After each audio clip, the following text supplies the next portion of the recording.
Hello viewers, स्पर्धा योगी आपल्या YouTube चॅनलमध्ये आपल्या सर्वांचं स्वागत आहे। आपण या व्हिडिओ सीरीजमध्ये दररोज उत्तरे लिहिण्याचा सराव करत आहोत। जर तुम्ही आपले टेलिग्राम चॅनल जॉइन केले नसेल तर आपले टेलिग्राम चॅनल जॉइन करून ठेवा। लिंक तुम्हाला खाली डिस्क्रिप्शन बॉक्समध्ये मिळून जाईल। टेलिग्राम चॅनलवर आपण आन्सर रायटिंगसाठी ज्या महत्त्वाच्या गोष्टी असतात त्या टाकत असतो। आज आपण सामान्य अध्ययन 4 चा अभ्यासक्रमातला हा मानवतेच्या नीतिमत्तेचे सार हा जो मुद्दा आहे हा कव्हर करणार आहोत आणि यावर प्रश्न लिहिणार आहोत। जसं मी तुम्हाला या अगोदर सांगितलेलं आहे, एथिक्स हा विषय आपण काय करत आहोत, अभ्यासक्रमचे पॉइंट 1 बाय 1 घेत आहोत, ते कव्हर करत आहोत, त्यावर प्रश्न लिहित आहोत। याने काय होत आहे, आपला तो अभ्यासक्रमाचा मुद्दा कव्हर होत आहे आणि प्रश्न सुद्धा लिहिले जात आहे। तर असं दुहेरी काम आपण करत आहोत। त्यामुळेच एथिक्स या विषयाची प्लेलिस्ट मी वेगळी दिलेली आहे आणि थंबनेलवर सुद्धा मी 1, 2 असे नंबर देत आहे। पहिला व्हिडिओ आपण अगोदरच घेतलेला आहे, त्यामध्ये आपण एथिक्सची हिस्ट्री, एथिक्स काय ह्या गोष्टी समजून घेतलेल्या आहेत। तो व्हिडिओ तुम्हाला पाहावा लागेल, त्याची लिंक तुम्हाला खाली डिस्क्रिप्शन बॉक्समध्ये मिळून जाईल आणि या व्हिडिओच्या एंड स्क्रीनला सुद्धा मिळून जाईल। मानवतेच्या नीतिमत्तेचे सार, एसेन्स ऑफ एथिक्स। आता हे सार नेमकं काय आहे, सार म्हणजे काय याची डेफिनेशन आपण पाहूया। सार म्हणजे असा अंतर्गत गुण आहे, इंट्रिन्सिक क्वालिटी आहे, जे तुमच्या चारित्र्याला आकार देते। म्हणजे असा अंतर्गत गुण आहे जो आपलं कॅरेक्टर घडवतो, चारित्र्याला आकार देतो, त्याला म्हणायचं सार। तर अशा अंतर्गत गुण कोणकोणते आहेत? योग्य कृती करणे, आपल्या वागण्याचे दुसऱ्यावर काय परिणाम होतील याचा विचार करणे।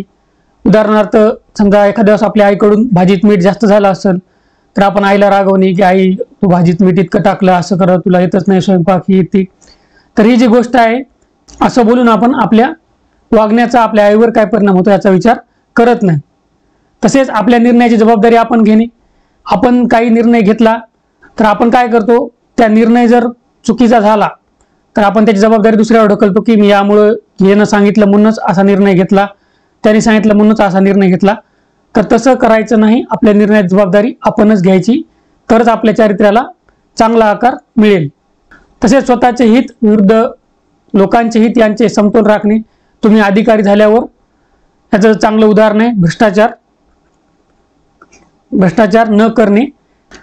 कारण भ्रष्टाचार जर तुम्ही केला तर फक्त तुम्ही स्वतःचं हित पाहतात, तुम्ही पैसे कमवताल, तुमच्यासाठी ज्या काही गोष्टी तुम्हाला घ्यायच्या आहेत, आनंदी राहण्यासाठी जो की आभासी आनंद आहे, त्या गोष्टी तुम्ही घेताल, परंतु त्यामुळं गरिबांचं नुकसान होईल, इतर लोकांचं नुकसान होईल, याचा सुद्धा आपण विचार करायला पाहिजे। म्हणजे स्वतःचे हित आणि लोकांचे हित यामधला समतोल आपण राखायला पाहिजे। सचोटी, प्रामाणिकपणा व सहानुभूती या गोष्टी आपण डिटेलमध्ये पुढे पाहणार आहोत, परंतु थोडक्यात तुम्हाला सांगतो। सचोटी म्हणजे कोणी तुमच्याकडे पाहत नसले तरीही तुम्ही नीतिमत्तेने वागणे, त्याला म्हणायचं सचोटी। प्रामाणिकपणा म्हणजे नेहमी खरे बोलणे वगैरे वगैरे, हा प्रामाणिकपणा। सचोटी प्रामाणिकपणाच्या पुढची स्टेप आहे, ते काय काय नाही हे आपण जेव्हा घेऊ, नंतर सिलेबसमध्ये आहे पॉईंट, तेव्हा आपण पाहणारच आहोत। सहानुभूती म्हणजे तुम्हाला दुसरा जर दुःखी असेल तर त्याच्या जागेवर तुम्ही असता तर तुम्ही कसे वागले असता, किंवा तुमच्यासोबत कोणी वाईट वागलं असतं तर तुम्हाला काय वाटलं असतं, याचा विचार करणे म्हणजे सहानुभूती। आता या एसेन्समध्येच, सारमध्येच वैशिष्ट्ये सुद्धा येतात। काय वैशिष्ट्ये पाहूयात आपण? बरोबर व चूक याची व्याख्या करणे। आता एथिक्सची जी डेफिनेशन आहे तीच आहे। एथिक्स आपल्याला बरोबर काय, चूक काय हे समजण्यास मदत करते। या अगोदरचा आपण जो व्हिडिओ घेतला आहे त्यामध्ये या गोष्टी सर्व डिस्कस केलेल्या आहेत आपण। नीतिमत्ता जी असते, नीतिशास्त्र जे असते, ते जन्मतः आपण शिकत नसतो। समाजात आल्यावर आपण शाळेत जातो, शाळेतून शिकतो, नोकरी करतो, कामाच्या ठिकाणी काही गोष्टी शिकतो, मित्र होतात आपले, मित्रांकडून काही गोष्टी शिकतो, आपले पॅरेंटिंग होत असते, आपल्या आईवडिलांकडून आपण काही गोष्टी शिकत असतो। तर नीतिमत्ता, नीतिशास्त्र जे आहे ते आपण जन्मतः शिकत नसतो। याचं एक उत्तम उदाहरण म्हणजे एक डॉक्टर आहे समजा, त्याला बिलकुल व्यसन नाही, धूम्रपान वगैरे काय करत नाही, परंतु त्याचा मुलगा आहे किंवा मुलगी आहे ते धूम्रपान करतात आणि मग जर नीतिमत्ता जर जन्मता आपण शिकत असतो तर ही गोष्ट घडली नसती. तर हे उदाहरण तुम्ही कोट करू शकता. तसेच नीतिशास्त्र जे आहे, एथिक्स जे आहे, ते मानवाला आकार देते आणि या उलट सुद्धा असते, म्हणजे व्हाईस वर्सा सिच्युएशन सुद्धा असते. नीतिशास्त्र जसं मानवाला आकार देते तसं मानव सुद्धा नीतिशास्त्राला आकार देत असतो. नीतिशास्त्र माणसाला शिकवत असते बरोबर काय, चूक काय, कसं वागलं पाहिजे, काय नाही. आणि उलट कसं होतं त्याचं उदाहरण मी तुम्हाला सांगतो. हे उदाहरण आपल्याला पुन्हा पुन्हा ऐकायला मिळणार आहे. जसं की काही काळापूर्वी गुलामी जी होते, गुलामी ती कायद्यानुसार चालत होती. परंतु आता जर बघितलं तुम्ही, गुलामी बॅन आहे. हे कशामुळे? कारण मानव सुद्धा नीतिशास्त्राला आकार देत असतो. नीतिमत्ता जी आहे तिचं स्वरूप व्यक्तिनिष्ठ आहे. म्हणजे काय तर व्यक्तीच्या स्वभावानुसार नीतिमत्ता बदलत असते. समजा व्यक्ती जर रागात असेल तर रागात एखाद्या वेळेस एखाद्याची हत्या सुद्धा होऊ शकते. उदाहरण त्याचं सांगायचं झालं तर ऑनर किलिंग, सन्मान हत्या, सैराट चित्रपट जो आहे त्यामध्ये जे दाखवलेलं आहे त्याला ऑनर किलिंग म्हणतात. न्यायाचा दृष्टिकोन, जस्टिस, जेव्हा जेव्हा आपण नीतिमत्तेने वागत असतो तेव्हा तेव्हा न्याय गोष्टी काय आहेत याचा आपण नेहमी विचार करत असतो. त्याचं उदाहरण द्यायचं झालं तर चोरी न करणे हे एक त्याचं उत्तम उदाहरण आहे. तसेच नीतिशास्त्र विरुद्ध कायदा, कायदा हा नीतिशास्त्राप्रमाणे चालणंच असं सांगता येत नाही.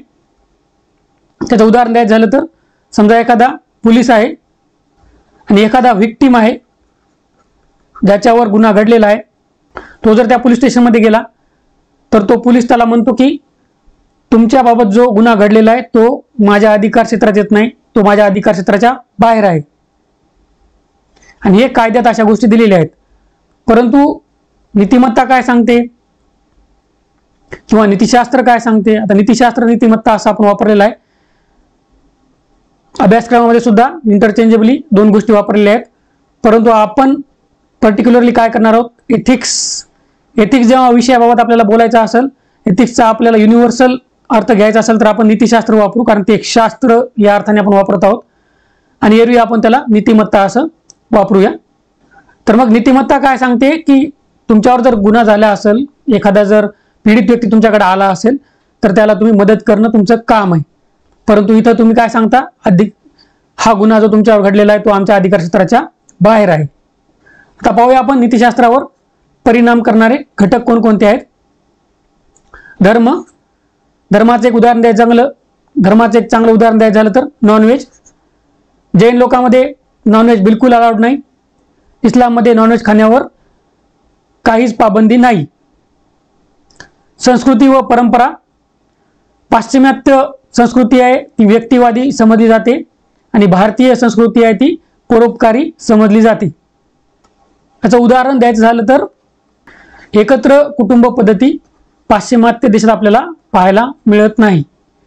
आपल्या इकडे सुद्धा ती कमी होत चाललेली आहे, परंतु आपल्या इकडे खेडेपाड्यामध्ये अजून सुद्धा आपल्याला एकत्र कुटुंब पद्धती बघायला मिळते. नेतृत्व, लिडरशिप.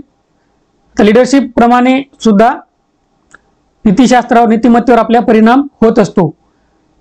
जसं की काही काँग्रेस फॉलोअर्स असतात, काही बीजेपी फॉलोअर्स असतात, काही लेफ्ट फॉलोअर्स असतात, काही लिबरल फॉलोअर्स असतात, काही लोकशाहीवादी असतात. अशा प्रकारे नेतृत्वामुळे सुद्धा नीतिमत्तेवर परिणाम होत असतो.